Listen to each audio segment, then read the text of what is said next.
Bitrise has a web UI and a command line interface, but it also has an open API. And that has led to a number of people writing additional tools that make use of the API to access the Bitrise functionality. And with us today, we've got Ubiratan Soares, who's written an interesting tool called Bitrise Reports, which is a number crunching tool which analyzes your bills and produces information from that. So welcome, Ubiratan. Sorry about the pronunciation. How are you today? I'm good. Such a pleasure to be here today. Great. Well, firstly, perhaps you could give us a little bit of background on your career.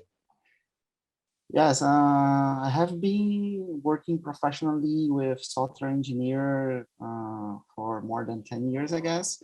Most of my career, I worked with mobile development. And in my first days, I did a bit of iOS and also Android, more or less 50-50, so to speak.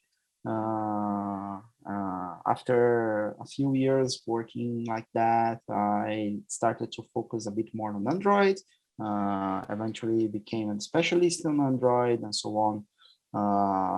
I kind of drove most of my career in Brazil, which is the country I was born and raised. So yes, but since 2019, I have been working here in Europe. I work on N26, which is a fintech startup, online digital banking account, and so on. And particularly, I work nowadays in the platform engineering team. So yes, most of my career working with mobile, and now working with mobile, but particularly with CI/CD and build infrastructure. Okay, and where are you based now? I am based in Barcelona, Spain. Okay, great. And you've been using Bitrise for a while. Yes, in the past, I had a chance to use Bitrise in one of my previous jobs. We got the budget to pretty much get some machines and so on.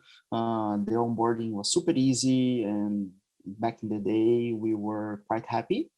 And yes, fast forward a few years, now at N26, the iOS core team was struggling a bit with the previous CI provider we had in place, and they decided to give a try with Bitrise, and magically things started to work better. And so yeah, so this is how the Bitrise history started inside N26, I guess.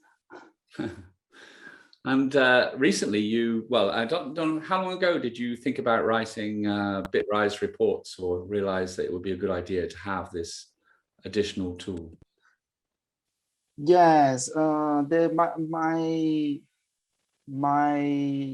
idea about this tool started more or less, I would say, 6 months ago, when we got a situation where we acknowledged that the Android team would like to be fully onboarded on Bitrise as well. And back in the day, we didn't have enough concurrency to support both teams because the iOS team is already quite huge. I would say, I don't know, maybe 35, 40 engineers. I don't know. I never know the actual precise number because I'm always growing. The Android team has a similar size. So we had the situation where we would like to onboard Android project in Bitrise, but if we just applied workflows there, everyone would suffer because QE times would be just, I don't know, too long, and we will kind of defeat the value proposition of having faster builds and easier setups and this kind of thing. So I started kind of to build a tool to get those numbers for me. And that was, and then this is the way that Bitrise Reports was kind of born, originally as a simple Python script that then I started to evolve and decided to open as a open source project. Okay, cool. So what are the main benefits you've got since you created Bitrise Reports? For instance,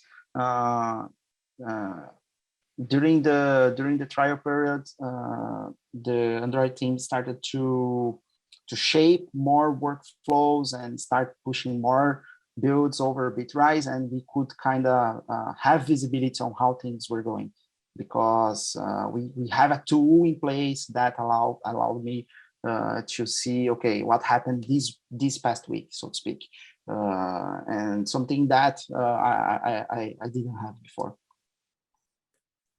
Okay, you know, it's interesting to walk through. I mean, you gave a good background to why you created it, and this is kind of a nice way for us to describe to people what is in the product and what it looks like.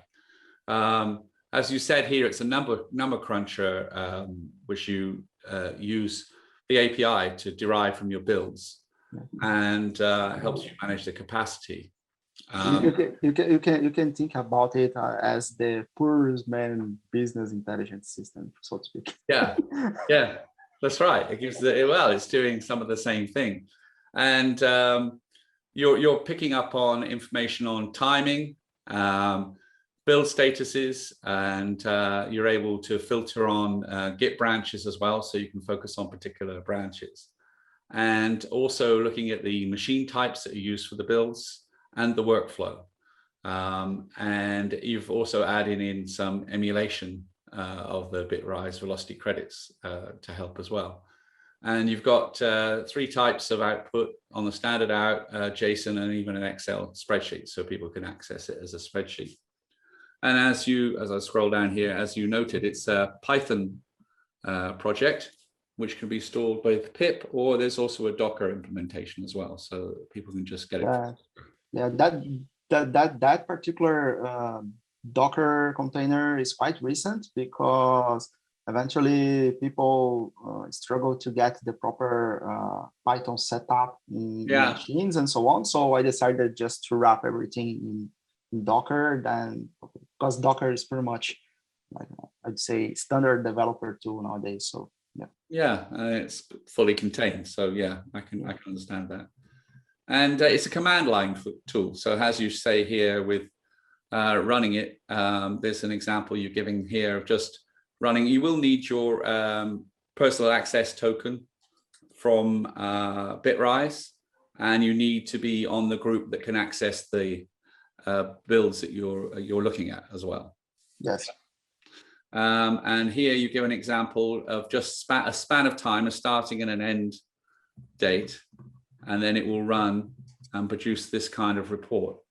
So what would you use this for, this particular one? This particular report is kind of just an overview, right? Yeah. Initially, when I built Bitrise Reports, I didn't have a super extensive command line API. So I have a very clear use case in mind, which was emulate the amount of credits that my builds are taking over the infrastructure, and that's it. But then, as long as I started to get input and feedback from some people, I realized that I have kind of to shape my command line interface a bit better.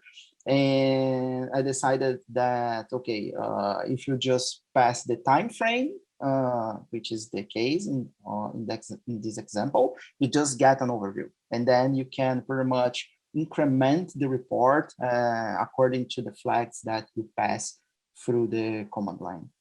So this is pretty much just an overview. Yeah, but it is still showing which workflows are taking the time, for example, and the number of builds and the amount of time they're taking. So it is quantifying as but it's over a period of time from the 1st of April to the 30th of April. So it's time banded as well. So you can look at particular time periods as well as a bit of a breakdown of the totals that each build is spending. So rather than seeing in each individual build separately, they're put together in a report. Yeah. So still useful, and the type of machines used and the impact there as well. Yeah. Having going on from there, you might want to spend up. This is how much time you were spending with queued builds. Yes, this is pretty much the breakdown per timing. So we can split the time, or actually kind of split the total time between queued time and build time. So we can understand, okay, if you are facing issues with queues, okay, how much this queued time impact actually the productivity and so on. So yeah, again, very useful, because what you're showing is how long a build is waiting to exactly run. And that having builds waiting a while, you know, anecdotally people saying it took a long time before that started, I was waiting for it, or there was a very long delay, is different to being able to have a simple report that shows a particular build waited a long time, and you know the way you're using your workflows. So if it was the alpha release build here or something like that, you say, now why is that alpha release always getting a long queue time? This is the sort of information you can use, and then you can think, oh, hey, is it the way we're actually setting up our workflows? It's always being delayed by something else, for example, that we kick off just before. So it allows you to start looking at how the overall use of the workflows and the builds is across your team, isn't it? And where the time is being spent and where the delay, because you don't want queue times, you want them to be running ASAP. Yes, exactly. For instance, I remember that back in January when I have my first version of this tool, one of the particular things that I wanted alongside with credit simulation was visibility around queue times. So it was kind of the second most important use case for me. And lastly, execution time for the workflows that you've run for events in your master branch, as an example here. So this is a more refined report, you might say. Yes, this is an interesting use case, because this use case was brought by user feedback, external user feedback, when someone mentioned that in my company I was trying to figure out how stable was my master branch, and because the way I implemented the tool was so flexible, I decided that okay, I can just extend the command line interface, so I can filter by branch, let's say main or master, and also add a new flag that will detail the statuses for all builds. So we can learn, okay, how many failures, how many abortions, and so on. So yeah, again, you can, as you've got a timing, it's like from the whole of April here, and can draw out where there's a problem area, or as you said, one particular branch that has poor performance and you want to know why, or even become aware of it for the first time by doing a report like this. The main use case for this kind of information is figuring out if we have, let's say, a healthy master or main branch, because otherwise the main branch is not in a releasable state for whatever reasons. So probably we miss some percentages here, let's say 99.9% green, something like that. You're talking about an enhancement to the reporting, right? Yeah. New feature. Well, I mean, that's one thing to touch on. You've made this as an open source project. It's something you produce in your own time, and it's obviously beneficial, has value in it. But by making it open source, you're offering to other people to contribute and to make enhancements. If they say, oh, I should add this. I mean, some of those ideas you may have yourself when you get time, but it's open for other people to extend, right? Yeah, for sure. Yeah. Contributions are very welcome. Yeah, I think that's it's worth just going on to the command line interface here, which you've given a description of.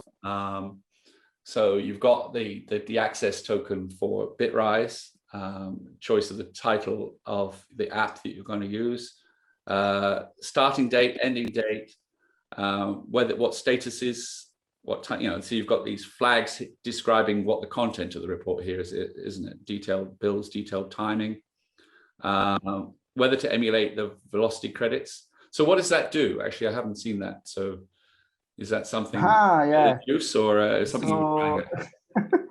Yes, what I did in that case, I kind of hard-coded the relationship between build machine and credits. And the target branch and the style of report. And as you said, they can get things like an Excel report if they want to. There's a bit more about running with Docker there. And contribution, I just mentioned that it's an open source project. And I'll just go up to the top there because it actually makes it where we can see. How do I say that? Dotanuki Labs? Is that yes, it's an open source organization I have for myself. Fairly easy to find Bitrise Reports, and people can download it and try it, and also contribute to it. Yeah. Amazing.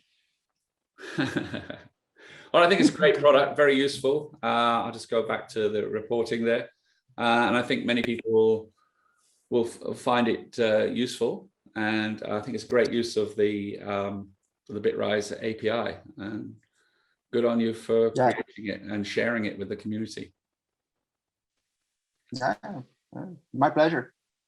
As I said before, Bitrise is very supportive of people doing things like this, and will help if anybody else is thinking of doing tools with the API or has done them, to please contact us because we're interested.